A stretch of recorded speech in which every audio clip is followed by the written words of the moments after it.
Welcome, ladies and gentlemen, to this very special broadcast, Applied Literacy and Learning, I Am Excellent. A special broadcast that's for the folks out there that are interested in uplifting the education in your area, starting in the area where the kids are, sowing into the future. In a little bit, you'll see the executive director, Bobby Clark, which is going to explain her wonderful program. And throughout this broadcast, we're going to try to visually articulate as much as possible what this program is all about. And keep in mind that a lot of this broadcast that you're about to see is actually being filmed by actual students in middle school attending this particular program. So hang on to your seats. Here it is, the Applied Literacy and Learning, I Am Excellent television broadcast. Basically, what we always want to do is make a difference in the lives of our children. And we're able to do this through the 21st Century Community Learning Center grant that we received from the Department of Education, the Louisiana Department of Education, through No Child Left Behind.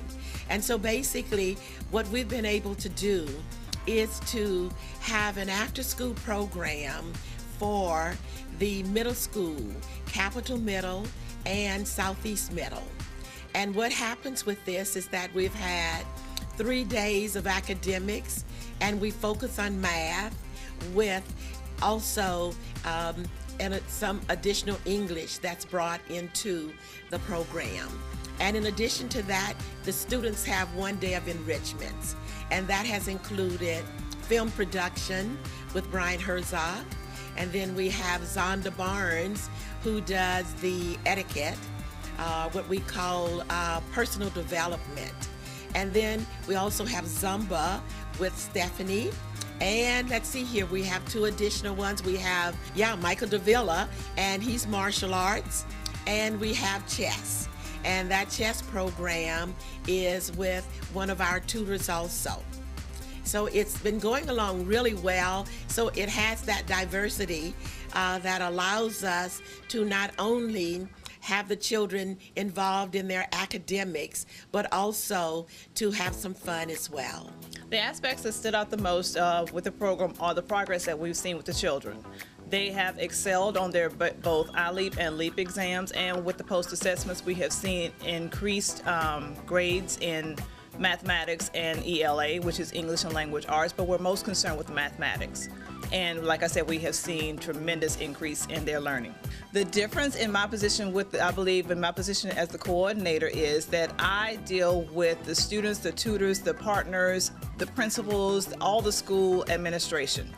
The tutors and the partners, they basically deal with me and the students. So they have a big role, but a smaller audience to deal with. But I have the entire audience, like I said, the school, the administrators, and everybody. Well, in this particular program, we have enrichments of Zumba, martial arts, film production, and we have chess and character building. These enrichments are beneficial to those children because a lot of them provide means to increase their discipline, increase their learning, increase their focus. Well, I would think that all of the programs really care about the children. And I don't know if we're really unique in how we go about setting up our program.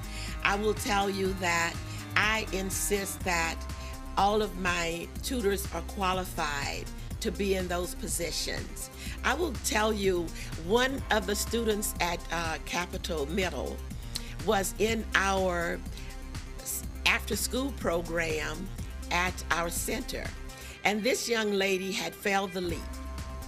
And we worked with her, and we knew she was ready. So this child went from the 4th grade straight to the 6th grade. And so I walk into Capitol one day, and I heard someone saying, "Hi, Miss Bobby. Hi, Miss Bobby." And I look around, and here's this child who's gone from the 4th grade and is now in the 6th grade. She has passed the LEAP. And so the challenge was, how do we assist the school in making sure this child has a successful year? At the end of the school year, I phoned her to see how the year had gone for her, and she said she had made the honor roll. And I thought that, we really had worked with her when she was studying for the ACT. We had her for the full year.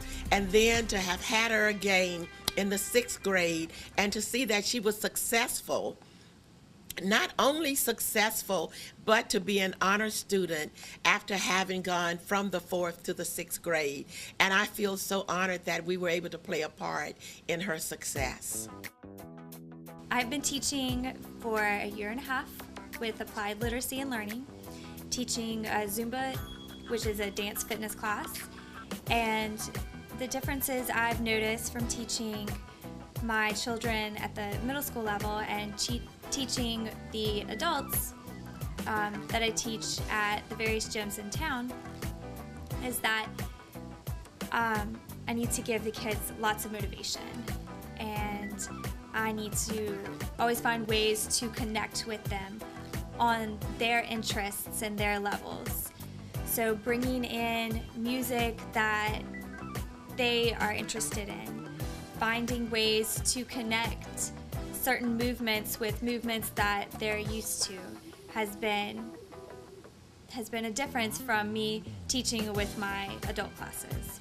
With teaching the middle school children, I've found different ways of pulling their attention by talking to them more, connecting with them more one-on-one, talking a little bit more about their interests, and then doing some own research on my own to kind of see what middle school kids are involved in and what they enjoy doing, what kind of music they're listening to, and finding ways to connect that with movement.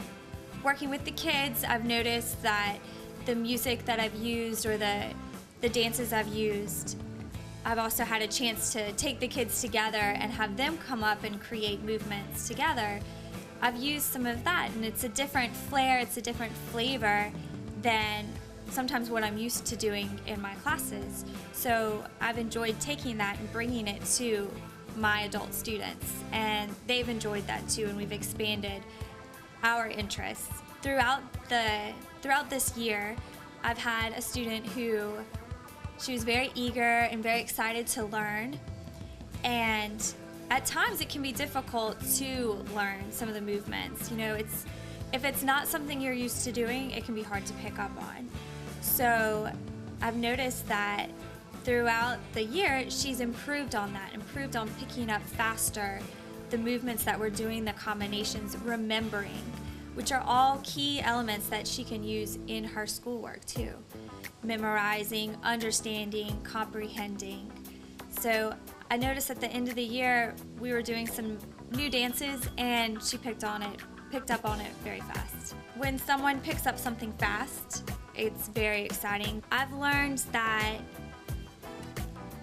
every day is a new day, and every day I need to come in to my classroom with new ideas and new ways of motivating my students.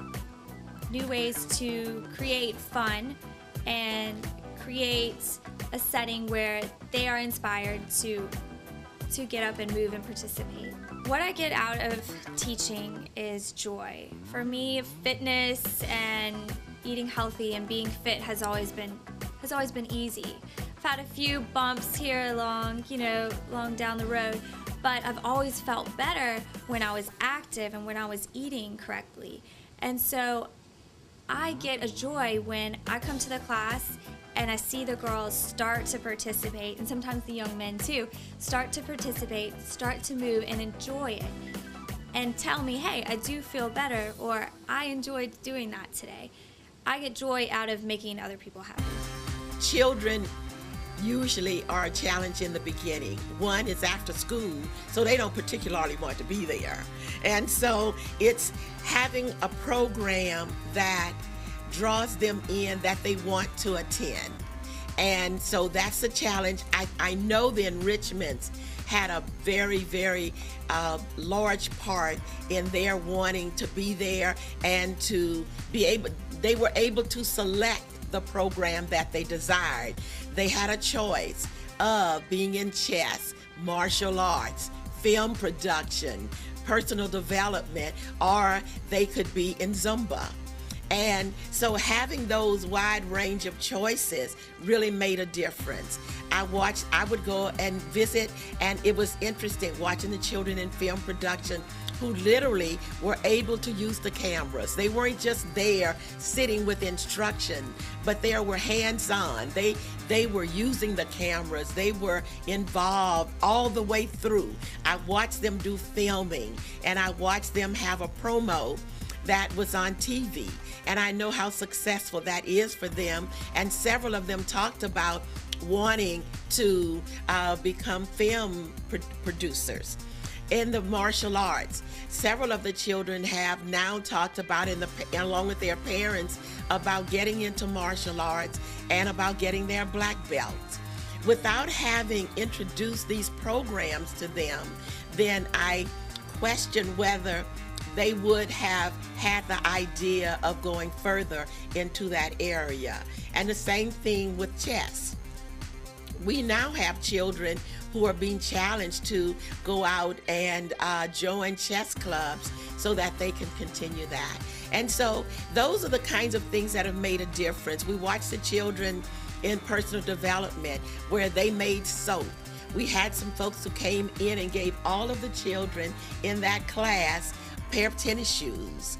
And so the different things that they are able to become involved in has helped. And then at the same time, we're able to see them do better in their classwork. These enrichments that are offered to these children, I really believe that they would not have the ability to get these type of enrichments or get these type of learning experiences elsewhere. And they're getting these by being a part of this program, and it's all offered to them for free.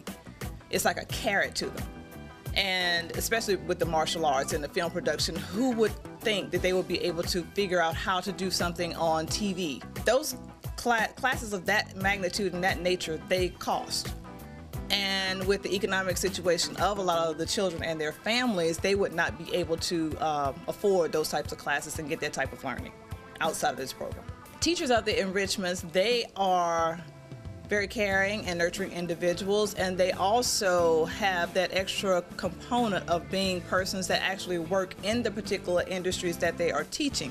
For example, the person that teaches film production, that's exactly what he does on a daily basis. Martial arts, the young man that teaches the martial arts has a martial arts studio. The young woman that does the Zumba, she actually teaches Zumba classes within the Baton Rouge area. So they are teaching from personal experience, bringing that to the students as well. And like I said, also bringing that caring and nurturing environment and the learning to the students. So we developed a program knowing that it would have to evolve as we went on. So what we did is we walked in, we started off with just a basic martial arts program. And then we wanted to see what the needs of the children that we were there to help. And as we did it, a lot of them didn't know that much about martial arts, and what little did know about martial arts, they had a misconception of what it was. So what we did, we started off by educating them that martial arts isn't just for self-defense and beating people up. It was for anti-bullying, and the principles that we were teaching them would help them learn how to apply that in their schoolwork. You know, the thing is the kids these days look at the very end goal. They look at it all the way at the end, and they sometimes get overwhelmed. Just like at the beginning of the school year, when the teacher hands out the book and the teacher says, we're going to learn everything in this book, they look at it and they think it's like they just have to just consume it at one time. What we really wanted to teach them or show them was that if you take a little bitty step at a time and you focus on those little steps, that before you know it, you're going to be at your end goal. Then you're going to look back and marvel at how much accomplishment you've made. And that's what our main goal was, to help them apply that to their math and English. And the one thing that really impressed me about these kids is that they want to be leaders. They're looking for leadership, and there's not enough people out there that are willing to be leaders. And they were so responsive and so receptive to us that a lot of them came up to us and said, you know what, I want to take martial arts outside of here. I want to be a black belt. And that's not something that you hear these days. Most people say, I want to be an MMA star or something like that. so that the kids understood the philosophy of it. That really impressed me, that the kids are that hungry for knowledge. You know, when we begin the course, we set goals for the course overall. And the goal for the course overall would be that you know, they start to understand martial arts, and they start to understand some of the beginner level movements. And we give them maybe 15 movements, and by the end of the course, we would like them to have those 15 movements down pat, in the, you know, can do it backwards, forwards with their eyes closed. And the other thing that we expect out of the program is, from the beginning, we look at their grades. We want to see how their grades are at the end, and as they improve, we want them to be able to explain what parts of the martial arts that we taught them help them, that, you know, that they applied in their lessons to be able to get further in their schoolwork. You know what, I think it's important that all kids look into the martial arts and look into the philosophy aspects of it, because it's not just a sport. And that's the thing, is martial arts in popular culture now has become a sport, and it's just another activity. And if they look at it as a philosophy and as something that's a way of life, and that they can apply and use and help them become successful in all aspects of life, I think that if they learn to apply the philosophies of martial arts into everyday life, I think they would find that life would become richer. And the knowledge, just the accepting of knowledge, is a big thing, because life is all about changes. And if you're not willing to adapt and overcome, you stay behind. And martial arts teaches you how to lead. I want to encourage all the students that took over the last 2 years to go out and seek martial arts instructors and continue. We have some of them that can be really, really talented. And we you know, I hope and I encourage them to keep up the good work. Even if they don't do martial arts, remember the things that they learn and apply that in everyday life, because there's not anybody, you know, there's not anybody that we've taught in those schools that can't be a lawyer, a doctor, or anything that they want to be, as long as they have the belief in their heart. And that's what we've preached to them from day one, that it's hard work, but it's worth it. For me, having the position of being the director of the program, being able to see the success of the program and the success of each of these children individually really makes a difference, and I feel very blessed to have the opportunity to have made a difference in their lives. One of the challenges is that children in any grade can be at any grade level. What I mean by that is the challenge is that we may have some children who are in the 7th, 8th grade, but their math levels may be in the elementary grades, and others are right on target. So the challenge for us is, how do we meet all of these children's needs? So basically, what I always try to do is to get the best tutors possible. In addition to that, we want to be able to separate the children who need more assistance versus those who can take what I call more challenges. And so while we may be catching one child up, we have the other children, because of the number of tutors that we have, that are able to work with these children and get them to move forward. So we're not locked into one recipe fits everybody. We have a portion. We want to catch the child where they are, or the children where they are, and to move them forward. There was one young lady that was brought to our program. She was considered special ed. She was brought to us, recommended by one of the teachers at the school. The teacher brought the student to me and said, "This young lady, I feel she would really benefit from your program, but she doesn't speak." And I asked the teacher, "What do you mean she doesn't speak?" And she said, "Well, she just won't talk. She doesn't talk at all." So I said, "Well, yeah, bring her to me, because we do academics, we do enrichment, so she'll fit in somewhere. We'll get a space for her, we'll put her in, we'll get her involved." At the end of the semester, she's talking up a storm. So I going to take full credit. We, as a program, got her voice, broke that shell.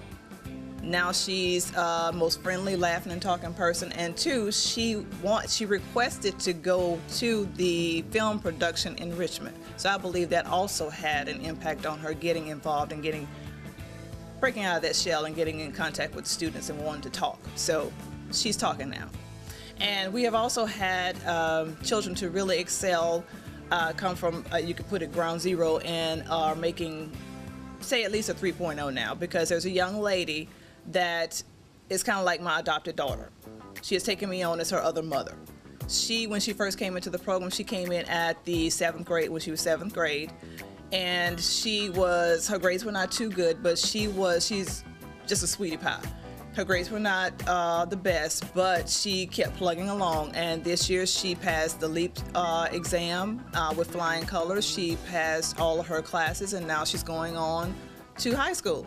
So we do have kids that are just in a regular classroom that are also excelling, but that is just one that really stands out. With this program, the primary lesson that I have learned is that all kids can learn. Even though they come to the program as maybe considered as disciplinary problems, these kids can learn. They just want somebody to take the time with them, take the time to love them, to give them that little bit of encouragement. They can learn, and they will learn. If it's presented to them, they will grasp it. It's just a matter of taking the time to get it across to them. And that's the biggest thing that I've learned. Chess is a game of strategy. You're getting the extra knowledge. You're getting more knowledge on what you already have. You'll be able to use that knowledge, just like when we were talking about how you can be patient. You're gonna have to be patient in life. Maybe certain things in your life won't go the way that you want it to be. You have to stay positive, and you gotta have a plan B. That's strategy. That's part of strategy, and that's what chess teaches you. I mean, I've been playing chess for about maybe, I want to say at least 10 years maybe, and I keep learning, and I've been built up with this patience, and I always find a way to find a positive in a negative, and that's what chess actually taught me. Well, I was in a position whereas I was actually learning chess from a chess coach, and I never would have thought in a million years that I would ever be in a position like that to actually teach another child what I've learned about chess. And it felt great. It felt really great. They thought I was like some kind of chess master, And sometimes I actually felt that I was a chess master, because the way how they would look up to me, ask questions, feel shocked on, wow, this is how it works. This is it, this and that. And I felt really proud of being over that program.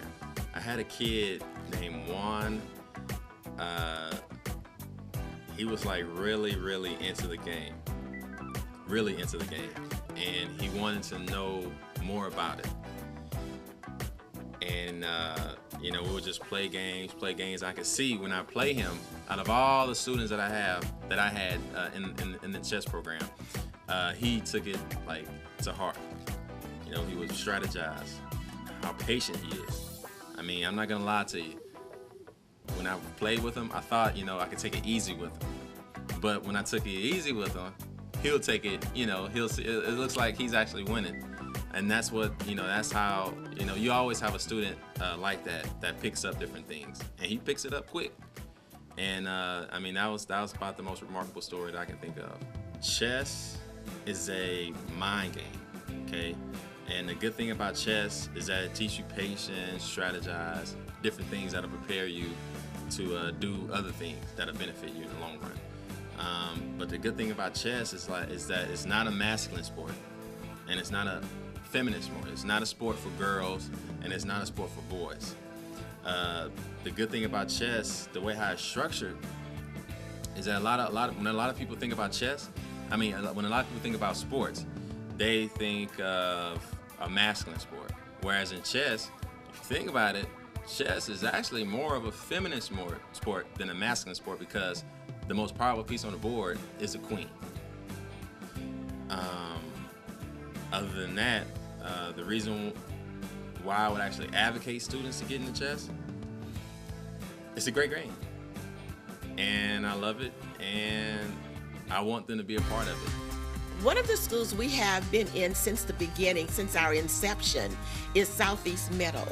And the school principal there is Amber Boyd. Miss Boyd has been very much she's a hands-on school principal, and one who really wants to see the best for her students. And so I think so often when I talk with other schools and they want to know, well, how successful is your program? I always ask or suggest to them that they talk with the schools, talk with Capital, talk with Southeast, and ask them how they see our involvement with their schools and if it made a difference. Talk to the people at Southeast Middle and talk to the people at Capital Middle, and they will be able to tell you what our involvement has meant to their students.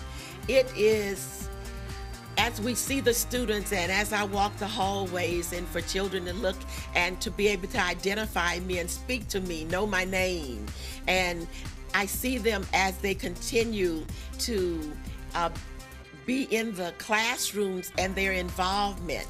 And when I see their scores begin to come up, that is very, very exciting for us. My name is Bobby Clark, and I'm the Executive Director of Applied Literacy and Learning. And through our program, we are a nonprofit, 501c3, and we have a grant with the Louisiana Department of Education, and our grant is the 21st Century Community Learning Center grant. And through this grant, we've been able to work at two schools, Capital Middle and Southeast Middle, and we're excited to be going into our third year in the fall. Quiet on the set. Roll tape.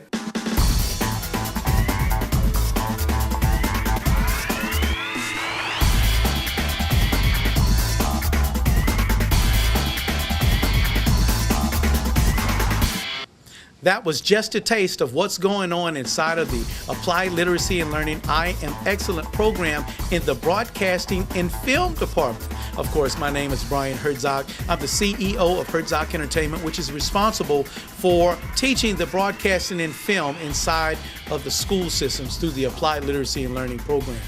It's been an amazing program. The students have been extremely receptive, and just the fact that the energy of the film industry and what's been coming down here in the South in terms of business due to our tax credits, I think it's really made an amazing focus for the kids here, being able to actually hands-on, put their hands on the cameras and learn something, learn a trade and skill that's very popular, that's very useful in this particular area geographically where they actually live. Don't forget, this particular program is an amazing program that you have to think about the future when you're sewing. When you're sewing into kids, you have to think about the future. And in Applied Literacy and Learning, that's exactly what's going on, especially through the Applied Literacy and Learning I Am Excellent program. I've enjoyed you. Thank you for being with us.